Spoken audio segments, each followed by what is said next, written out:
It began as one of those nights where the desert feels endless, starlight scattered like salt across a black ocean sky, and the air carrying the faint sweetness of mesquite and warm dust. The small town of Grayfield lay still, its few streetlights casting lazy amber pools on the cracked asphalt. Doors were locked, radios turned low, and families folded into their routines.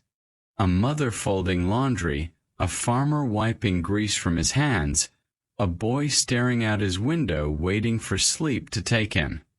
Nothing in the world suggested that anything extraordinary would dare interrupt such an ordinary night. Then it came, not a noise, but the absence of every familiar sound.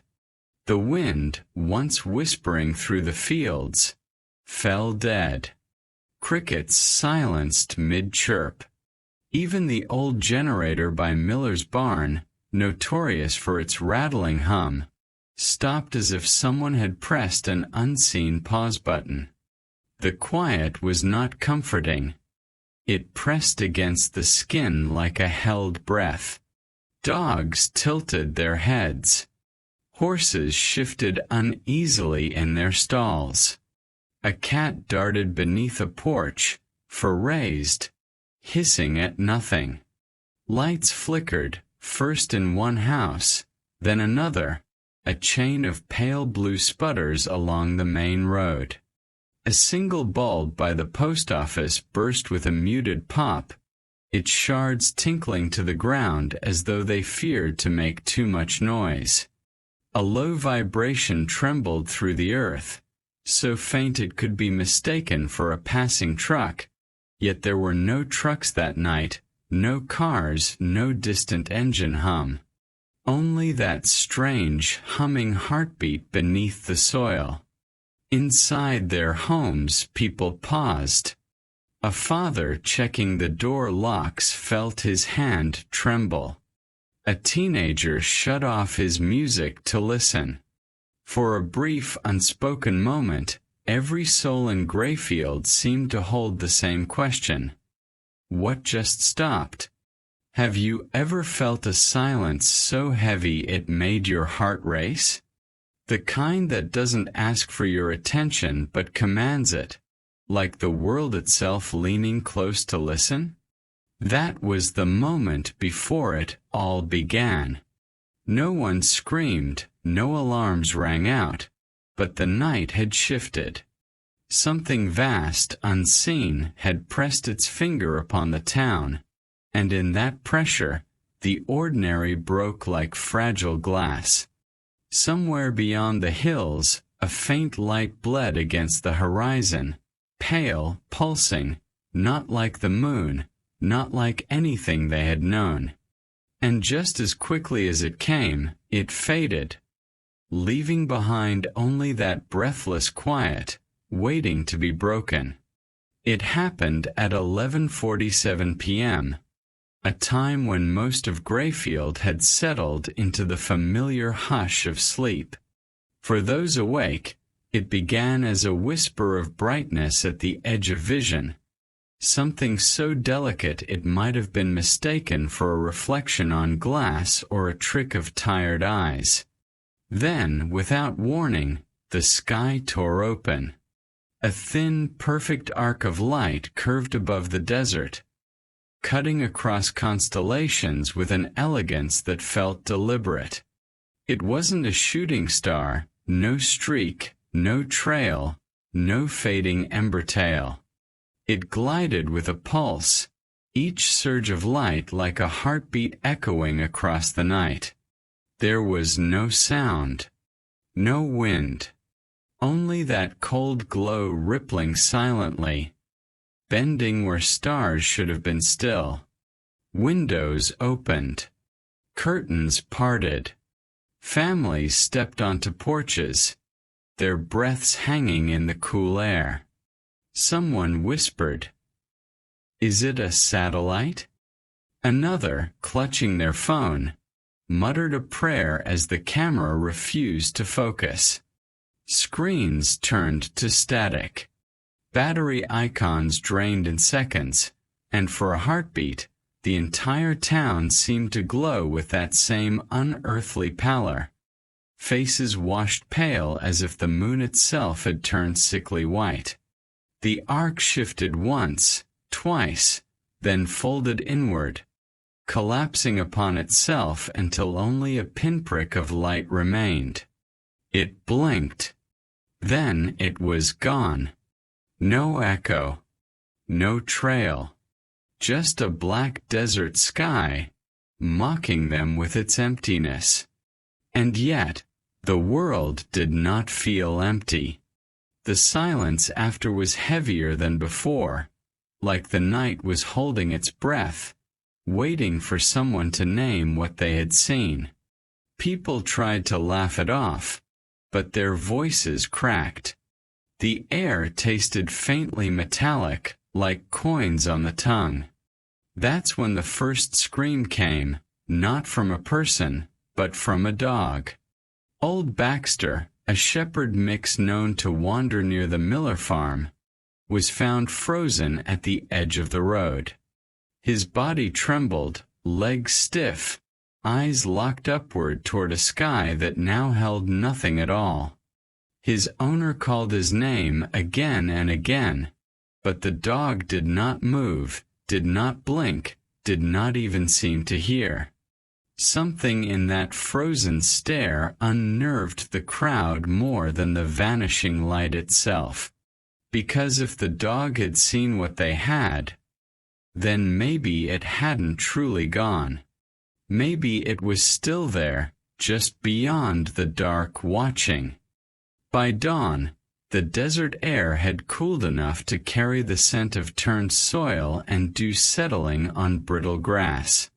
The first farmer to find them was Caleb Turner, a man who had walked his land for 40 years and knew every dip and scar of it by heart. Yet that morning, his boots crunched to a halt at the edge of something that should not have been there. Circles, 7 of them, pressed into the earth with a precision too clean for any plow or heavy wheel. Each one was a perfect ring, about 12 feet across, their edges seared ever so slightly as though heat had licked the sand but left no burn marks, only a faint shimmer when the light hit.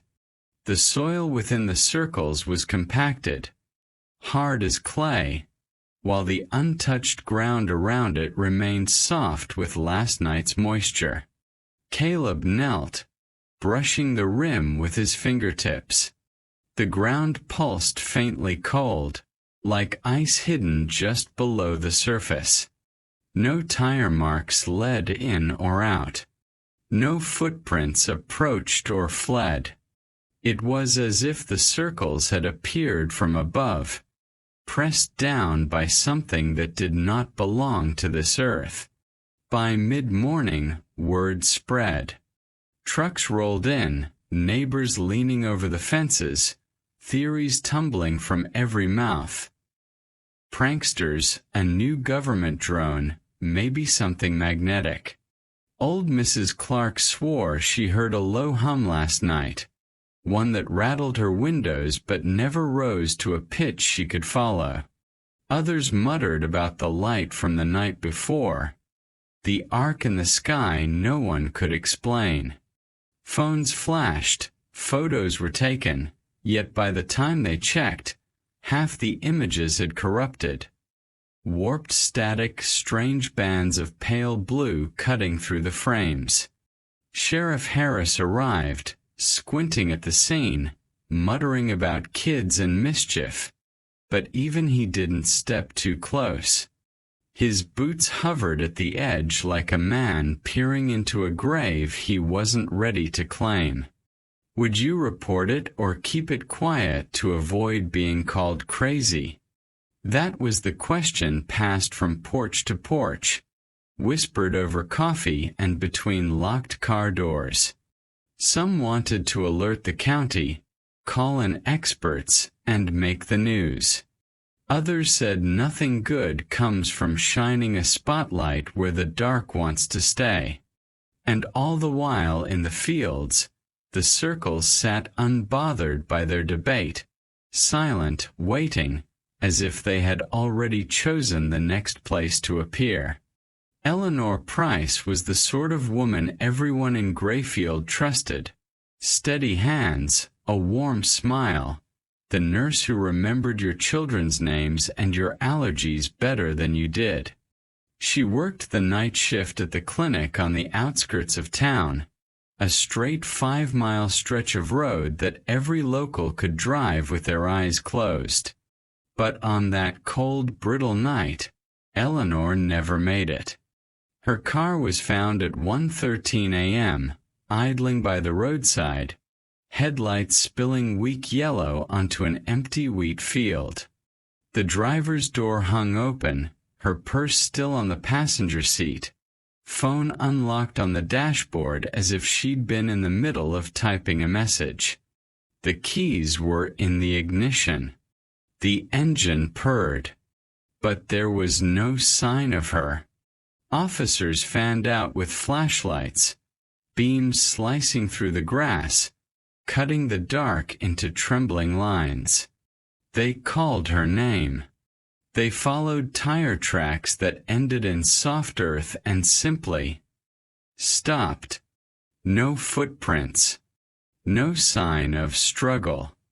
Just that faint metallic smell that clung to the air, sharp like blood, but colder, almost sterile, as if the field had been washed in something not meant for it. The search grew frantic. Deputies swept the ditch, the tree lane, even the old irrigation tunnels that had long been abandoned. Radios crackled. One officer said he thought he saw a figure at the far end of the field, a pale outline against the horizon, but when the lights swept back, it was gone.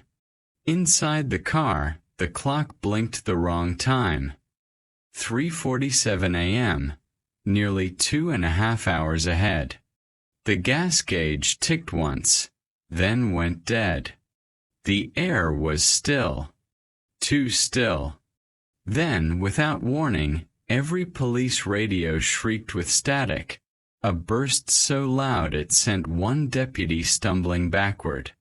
Through the hiss came a single, warped syllable, stretched thin as if pulled from a great distance. "Stay." And then silence. Officers exchanged glances, their breath hanging in the cold. One swore the metallic scent had grown stronger, clinging to his tongue. Another quietly shut the car door, unable to shake the feeling they had just walked into something that wasn't finished with them yet. By dawn, the only thing left of Eleanor Price was her car, headlights dimming with the rising sun, pointed toward that empty field where nothing moved and yet everything felt watched. The story might have faded like desert dust if not for the tapes. They surfaced quietly, not through official channels, but slipped onto a late-night conspiracy forum by a man calling himself Orion Relay. For weeks, nobody took him seriously. Just another crank with old cassette noise to sell. But then he revealed his name. Michael Alden, former signal operator at Edwards Air Force Base, discharged under unusual circumstances. In a dimly lit video filmed from what looked like a basement, Alden held up the first of 3 tapes, labels worn, reels yellowed with age. His voice cracked as he spoke, but his eyes burned with something colder than fear, the memory of what he had been ordered to forget. These were recorded the night Eleanor Price vanished, he said. Not here, 50 miles west, on a frequency no civilian should have been able to hear. The first tape began with static, the kind that settles deep in your skull like a low migraine. Then came the pulses, high-pitched, irregular, each followed by a sharp click. Between them, coordinates whispered in a monotone voice, distorted as though dragged through water. North, west, repeat. The second tape carried the same signals, but layered beneath was something else. Short, frantic breathing, muffled by distance, followed by a single, abrupt scream that cut off so fast it sounded like the tape had been swallowed. Viewers who listened claimed the scream carried a strange resonance, a doubling effect, as if two voices had been layered together. One human, one hollow, vibrating with something that wasn't a throat. Alden's hands trembled as he admitted the worst part. These were copies. The originals, he said, had been confiscated. He'd been ordered to burn the remaining reels, told the transmission never existed, told his clearance would vanish along with his career if he spoke. But he had kept these fragments hidden, degraded, now breaking apart each time they were played. Why release them now? His answer chilled even the most hardened skeptics. Because whatever sent those signals is back. And this time they're not hiding in the noise. Experts tried to debunk it: old ham radio interference, overlapping frequencies, Cold War relics, but none could explain the coordinates. They traced a crooked line through the very fields where the circles had appeared, ending exactly where Eleanor Price's car had been found.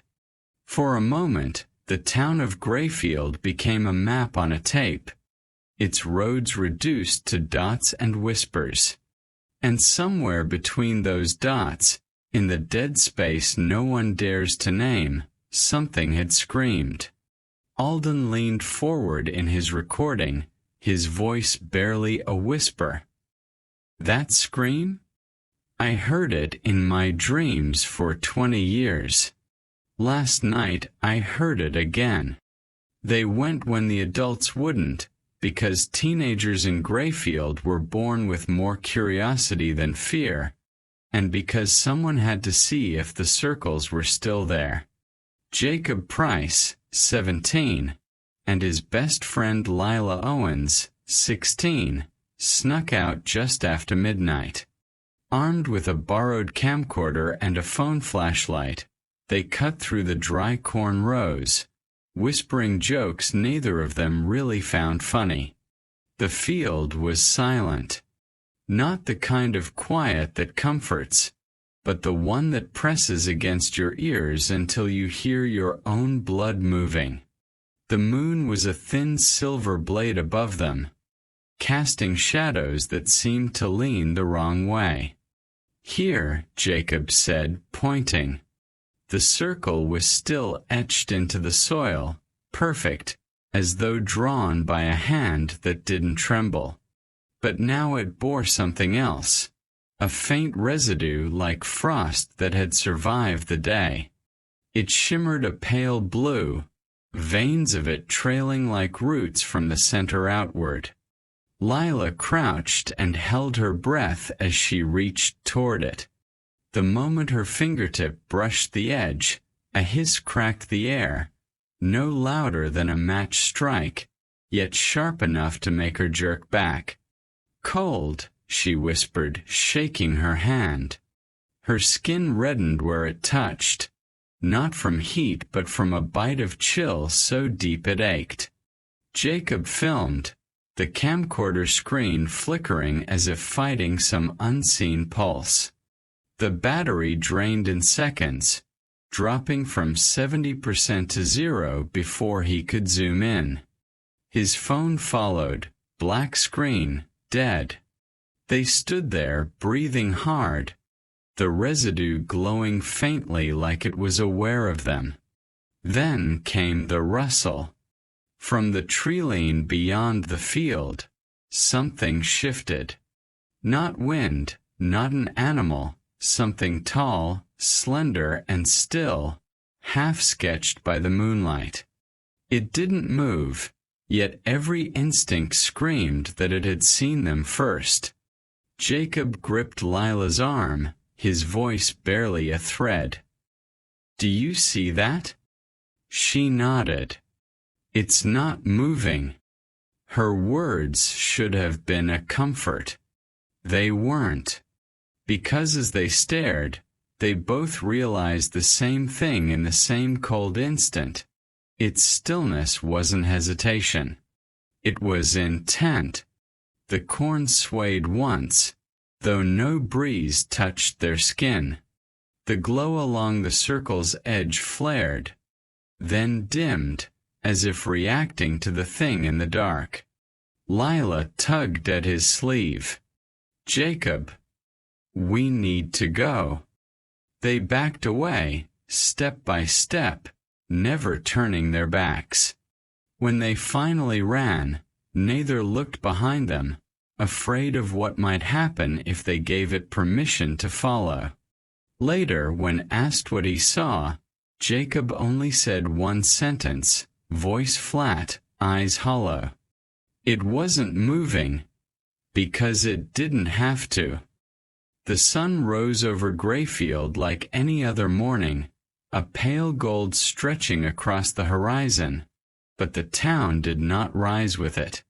Doors stayed shut longer than usual. Shops opened late. The streets felt wrong, not empty, but misaligned, as though the world had shifted while no one was looking. It started with the alarms. Phones blinked at strange hours. 4:11 a.m. flashing on a screen when it should have read 7:09. Coffee makers brewed before their owners touched them. Radios cut mid-song, skipping whole verses. And when the townsfolk compared their mornings, a pattern emerged. Between 2 o'clock and 5 a.m., no one could agree on what had happened. Some said they had fallen asleep on the couch only to wake in bed, fully dressed.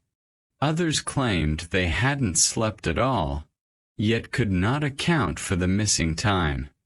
CCTV footage from Main Street looped for 3 full hours. Nothing moved, not even the flags on the lampposts, as if the town had been paused and played back at dawn. Sheriff Harris called it a glitch, maybe a power surge, but his voice lacked conviction. His own dashboard camera had gone dark at 2:14 a.m., the same minute every clock in the station froze. Then came the whispers. People who remembered fragments, just flashes, never more than a breath, spoke in low tones, afraid to give the memories weight. One man described walking down a hallway that was too bright, walls so white they seemed to hum. A teenage girl said she felt something cold pressed against her forehead, a taste of metal spreading down her throat. A farmer swore he heard voices, dozens of them, yet none came from mouths. They vibrated through the air like a choir of radios left on the wrong frequency. When the local clinic opened, waiting rooms filled not with injuries, but with questions. Nosebleeds that wouldn't clot. Bruises shaped like rings around wrists. Dreams that bled into waking hours. Dreams of standing in fields with their shadows missing, of staring at a light that erased everything but the sound of their own heartbeat. If 3 hours of your life vanished, would you want them back no matter the cost? That question crept through coffee shops, echoed in grocery aisles, and settled on the steps of the church where people whispered prayers they hadn't said in years. By noon, the power returned to normal. Clocks aligned. The hum faded. But Grayfield did not feel whole again. There was a sliver missing in everyone, a thin cut in the fabric of memory that refused to close. And for those who tried to forget, There was a different kind of wound, the uneasy knowledge that forgetting might not be a choice they were allowed to make. Because somewhere beyond the edge of what they remembered, the missing hours were still ticking. 3 days after her disappearance, on a night washed silver by a thin crescent moon, Eleanor Price stepped out of the fog at the edge of the same cornfield where her car had been found. Barefoot. Silent. Her nurse's uniform clinging damply to her frame as though she had stepped out of water that no one else could see. The town's search parties, exhausted and defeated, had already packed their flashlights away. Yet here she was, standing still under the streetlight, hair matted, skin unnaturally pale. The first officer on the scene swore her breath clouded the air even though the night was warm. She didn't speak as they wrapped a blanket around her. Didn't flinch when the cameras flashed. Her pulse was steady, too steady. Her skin was cold, too cold. And when the doctors placed her on the hospital bed, the monitors flatlined for a single heartbeat before spiking back to normal. The strangest thing wasn't her condition. It was the clock strapped to her wrist, an ordinary nurse's watch, cheap and scratched, but its hands ticked 3 days ahead. Exactly 72 hours beyond the night she vanished. Neighbors whispered in the hallway that she looked preserved, like she hadn't aged a minute. No hunger in her stomach, no bruises on her feet despite being barefoot on gravel. Her nails were clean. Her hair, though damp, smelled faintly of metal. Doctors asked where she had been. Detectives demanded to know who had taken her. She stared past them into the far corner of the room, as if something or someone stood there waiting. When they turned off the lights to let her rest, a nurse swore she saw something impossible in her eyes, a faint glimmer as if they were reflecting stars. But the sky that night was cloudy, heavy with low-hanging mist. No stars above. The press descended like vultures. Satellite trucks lined the street. And yet Eleanor Price said nothing, not to her family, not to the town, not to the world now watching. For 3 days, she lay there, silent, breathing as though each breath had to be remembered. Until the 4th night. The room was empty except for her and the old radio left playing static by her bedside. At 3:03 a.m., it flickered, crackled, and her lips finally moved. "It's not over," she whispered. The static stopped, and every clock in the building jumped ahead 3 minutes. The first van rolled in at 12:47 a.m. No headlights, no license plates, just a low hum that carried across the damp fields. By the time the second and third followed, most of the town was asleep. Those awake watched from behind curtains as men in plain black coats stepped out, their faces hidden beneath low-brimmed caps. They didn't speak loudly. They didn't need to. Doors were knocked on, not with force, but with a rhythm that made the hair on your arms rise. 3 slow raps, a pause, then 2 more. Residents who answered were handed a single page, an order stamped with a seal no one recognized. Phones, cameras, even half-written diary entries were taken away. "For your safety," one man muttered, not quite meeting anyone's gaze. Trucks hissed and groaned as they hauled something out. No one could see what. And through it all, Eleanor sat by her window, hands folded in her lap, her bare feet not moving once. The men didn't speak to her. They only watched. One of them wrote something in a small leather book, glanced at her reflection in the glass, and left without a word. No official statement was given. No questions were answered. Only a quiet, spreading understanding. Whatever had happened here, someone wanted it buried. The fields have grown quiet, but not in the way peace feels, more like the hush that settles before a storm you can't see yet. Weeks have passed since the vans rolled out and the signs were pulled down, but the air hasn't gone back to normal. On still nights, when a wind sweeps over the grass, there's that low hum again, barely there, like the sound of power lines stretching across an empty desert. Local radio hosts laugh it off, calling it paranoia. They run call-in shows where listeners report their microwaves flickering or their cows refusing to graze near the eastern fence line, only to be cut off mid-sentence with static.